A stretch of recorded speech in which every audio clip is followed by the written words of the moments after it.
My chapter is looking at how the identity of Ireland has been conflated with the image of the Irish cottage, or cabin, as it used to be called in the 18th century. And well, there's this very important travel writer called Arthur Young, who wrote this very important tour guide, Tour of Ireland 1776 to 1779. And it's arguably the most important tour guide that was ever written about Ireland, and it had a huge impact across Europe. And he used an image of a kind of decrepit, weed-covered Irish cabin to represent Ireland to the whole of Europe. And I'm fascinated that he did that, and that he chose a cabin, the Irish cabin he called it, instead of a great house or the Four Courts or a James Gandon building or part of Dublin or Cork. He chose this decrepit cabin to represent a country.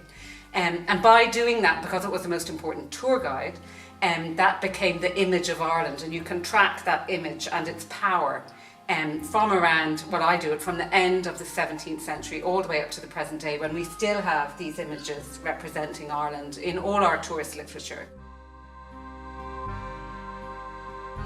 My findings were that it is possible to write a history of the perception of Ireland as a cottage.